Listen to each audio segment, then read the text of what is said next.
جموں و کشمیر اسمبلی انتخابات کے نتائج کا سلسلہ جاری ہے۔ چنانچہ کشمیر میں پلوامہ کی حلقہ اسمبلی پامپور سیٹ سے جیت درج کرنے کے بعد نیشنل کانفرنس کے امیدوار نے میڈیا سے بات کرتے ہوئے مسرت کا اظہار کیا اور عوام سے اظہار تشکر کیا۔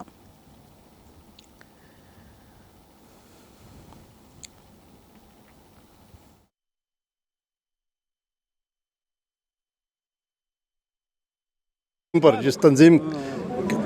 کے ساتھ میں وابستہ ہوں، دیکھیے عوام معاملہ فہم ہے۔ عوام نے ثابت کیا کہ انہیں معلوم ہے کہ یہ جو آج کا چیلنجز ہے کہ کیا تقاضا کرتے ہیں ان سے، کس رد عمل کا، اور عوام نے یہاں ہی نہیں پامپور میں ہی نہیں، آپ دیکھیے اطراف اکناف میں جموں کشمیر کے کیسا اعتماد ملا اس تنظیم کو، کیونکہ عوام جانتے ہیں کہ ہمارا غیر مبہم ہے، کوئی ابہام نہیں ہے اس میں، ہے کہ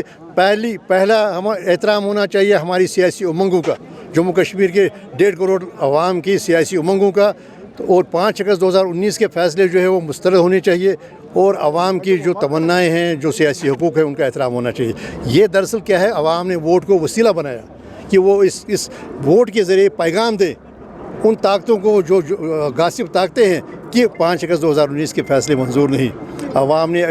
دیکھیے، آپ نے دیکھا ہوگا کہ کیا آپ کے پاس نتائج ہوں گے، انہوں نے یہ واضح ہے عوام کا جو یہ کیا نام ہے پیغام جو ہے۔ تو اب ظاہر سی بات ہے ہم اپنے مینیفیسٹو پر کام کریں گے۔ عوام کو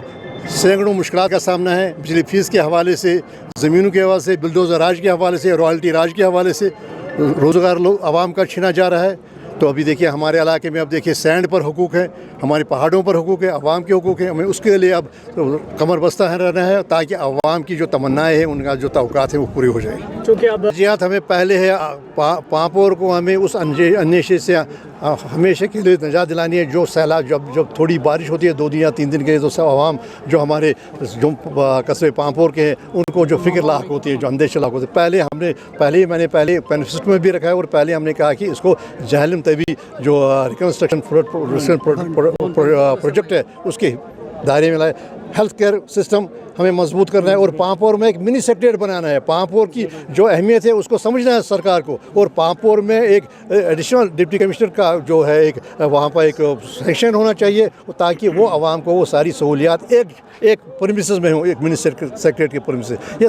سارے جو ہیلتھ کیئر سسٹم خاص کر وہ مستحکم کرنا ہے، اور باقی جو شہری سہولیات ہیں وہ مستحکم کرنی ہے۔ تو ہمارا وہی رہے گا فوکس، میرا پہلا بھی رہا، میرے ایم پی لینڈ سے کوئی 3 کروڑ کے قریب اس سے زیادہ رقم پامپور پر ہی صرف کی ہوئی ہے۔ تو یہ سارے جو معاملے ہیں یہ ہماری فوکس ہوگی، ہماری ترجیحات میں شامل ہوں گے، تو انشاءاللہ